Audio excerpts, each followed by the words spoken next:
This is the global wealth pyramid, showing us that only 1.1% of the world's population are millionaires, while the bottom 52.5% have less than $10,000 or are in debt. But when we zoom into these millionaires, only 36% of them earned in excess of $100,000 a year, and 19% of them received money through inheritance, which means 81% of them came from nothing, and 64% never earned more than $100,000 a year.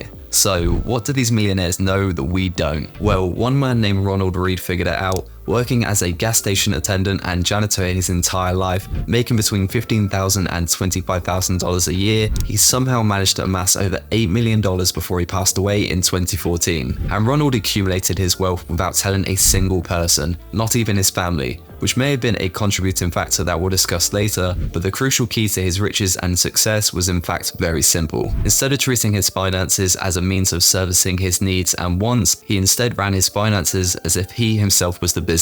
Because for a business to thrive, they not only need to make money in order to cover their expenses, they also need to profit in order to grow. And for a business to fail, they would be spending more money on expenses than they actually make. And this is how the bottom 52.5% operate their own financial business, leaving them with nothing left over and oftentimes leading them into debt. But for the 64% of millionaires like Ronald, they understood that even with the smallest amounts of money left each month, they would be able to grow their own financial business in order to become rich. But how can someone on a low salary like Ronald possibly reach $1 million?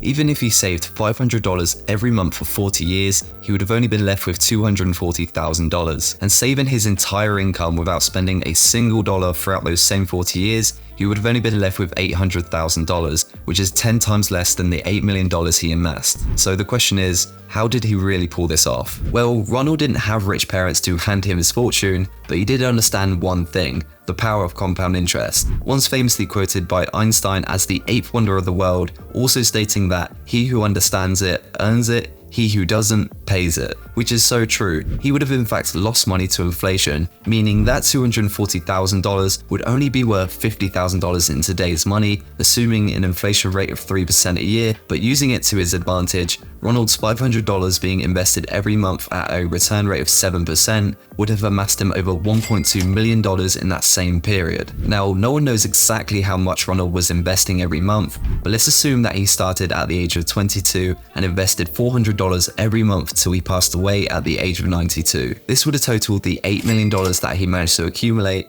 becoming a millionaire at the age of around 63. But there are a few issues with this approach, especially for those on a low income, because in reality, most people aren't able to consistently invest $400 a month from the age of 22, as your income is generally at its lowest point in your career. So a more realistic approach is by gradually investing more as your income increases over 10-year periods. So let's say you start investing $250 at the age of 22, then increase it by $150 every 10 years till the age of 65, you would have over $1.1 million. But if starting out at $250 a month is too much, you can bring this amount down to $175 a month, but increase it every 5 years by $75 and you will still have over $1 million by the age of 65. Now, the beauty of compound interest is that you could completely stop investing at the age of 65 and leave your $1 million alone for another 10 years, and you would instead have over $2 million without having to do anything at all. But if left alone for another 27 years from the age of 65, like Ronald likely did,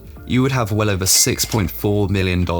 Now, for some, you might already be in your 30s or 40s with nothing invested at all, but the good news is this approach still works. So let's take a look at someone at the age of 30, starting with $500 a month and increasing it by $50 every 5 years, you would still reach $1 million by the age of 65. And if you happen to be starting at the age of 40, instead you would need to start at $1,000 every month, increasing it by $200 every 5 years, and this would still land you at the $1 million mark by the age of 65. And the interesting thing about comparing these two ages, along with the starting age of 20, we can see that the total amount of contributions needed significantly drops as the younger you start investing, which goes to show that combining the power of compound interest with longer time periods, you could save yourself tens if not hundreds of thousands of dollars. And the quote stating that the best time to plant a tree was 20 years ago, the second best time is now, rings so true, especially if you're thinking to yourself that it's too late. And now we know what's possible using the power of compound interest. The next step is knowing how to leverage a low or average salary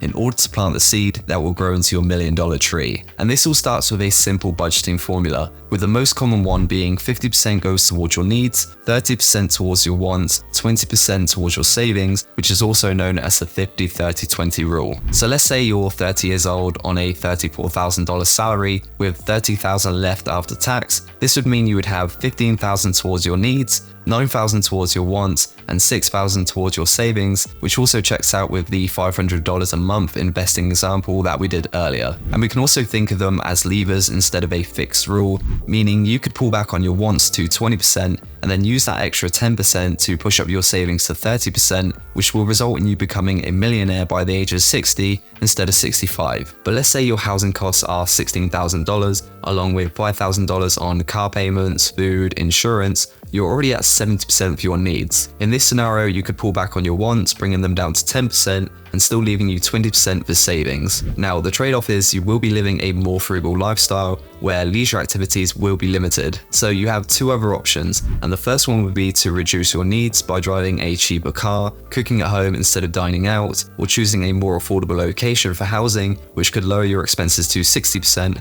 still leaving you 20% for wants and 20% for savings. But the second option would be to instead tackle the problem at its source, which is your income, because there's only so many adjustments you can make before hitting a limit. And 45% of Americans have already taken this path of starting a side hustle in order to increase their income, with the average person making an extra $688 per month. And doing the same thing could give you plenty of room for your expenses to go from 70% to 50% without changing a thing. And even if you're at the comfortable 50-30-20 ratio already, using the same example of someone starting at 30 and then looking at the average side hustle earnings by age, we can see they're making an extra $925 per month. And by investing just $600 more from your side hustle income, you could become a millionaire 9 years faster. And there are many ways you can start a side hustle, with the top choices being social media, gig work, selling online, and freelancing. But there's also hundreds, if not thousands, of other ways of making money. You just need to pick one that aligns with what you're good at and your schedule. Because it's also reported that people spend an average of 5 to 20 hours per week on their side hustle, but I think it's safe to say this is a fair trade-off for the years you're going to save yourself in the future. And thinking about every dollar you earn or spend, it could be worth 10 times that in just 30 to 40 years, meaning all those unnecessary orders from Amazon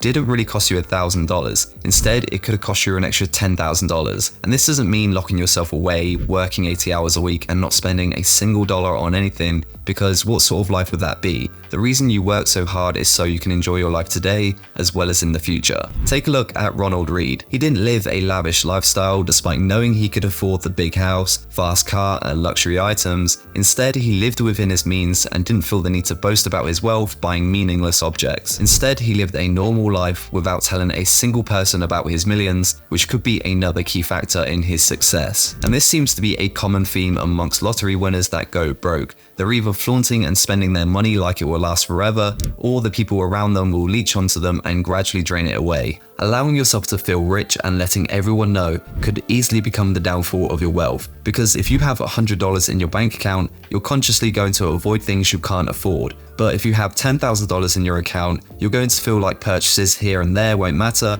but they quickly can. And the same is true for people knowing about your wealth, as some will expect you to be able to say yes to every event, meal, or trip, which may lead to overspending as you feel you can't say no. So when you do reach your first 5, 6, then 7 figures, try to be mindful and live as though you have just enough, but not enough to live in excess. Now, in order to generate similar returns as Ronald did, using the money we're able to save, we first need to understand how he did it and where he put his money, which allowed it to grow. Looking at his portfolio, he held 95 different stocks spread across many sectors, including railroads, utility companies, banks, healthcare, telecom, and consumer products, with his top 10 companies amassing over $2.2 million alone. And his strategy was very simple: buy businesses that were blue chip companies, which are well established and reliable, and also focus on companies that paid a generous dividend, which is where profits are paid out to shareholders, and did this despite going through a total of 9 stock market crashes throughout his time investing. Because because he understood that no matter how far the market drops, it would almost always recover and reach greater heights. Because let's say Ronald put his first $100 into the stock market at the age of 22 in 1944, within just the first 2 years he would have made a 46% gain. But then just 3 years later, his same investment would have dropped 16% below his initial $100, at which point many people would consider selling as they're worried it could drop further. But by holding on for another 7 years, this same $100 would have gained over 150% since the point it was first invested, which would have averaged 12.5% every year. And once reaching the $8 million, do you think Ronald really cared about the stock market crashes that he had to endure 10, 20, 30 years ago? Which shows that the long-term mindset will almost always beat those who jump in and out of the market every time something goes wrong. Now, for the average person, using the same strategy as Ronald Reed did and knowing which stocks to buy may be quite intimidating and stressful. So using exchange-traded funds, also known as ETFs, may be an easier way of us reaching that 7% return rate that we need without ever having to pick a single stock. And using the S&P 500 or ticker symbol VOO as an example, which consists of the 500 largest companies in the US stock market,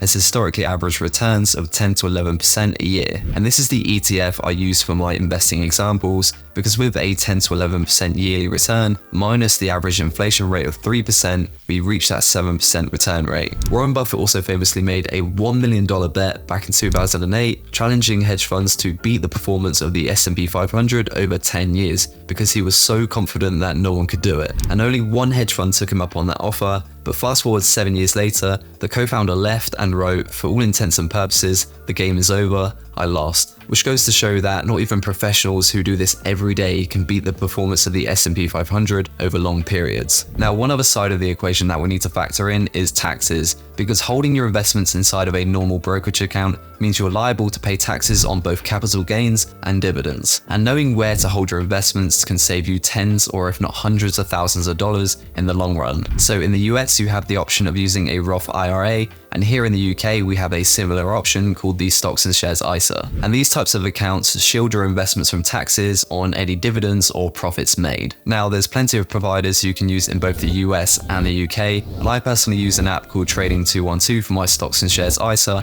which holds my S&P 500 ETF along with a few other single stocks. And if you want to run the numbers yourself, I've also added a link to the same investment calculator I've been using, and I would highly recommend going on there and just playing around so you can see how you can potentially become a millionaire based on different investing amounts and ages. And I'm no financial advisor or accountant, so I'd love to hear your thoughts on this topic and whether you have some other takes on how to become a millionaire on a low salary, because I'm sure other people would be interested in hearing other people's opinions as well as my own. And if you're interested in more videos like this on making money and finance, then make sure to subscribe and like this video if you found it valuable in any way.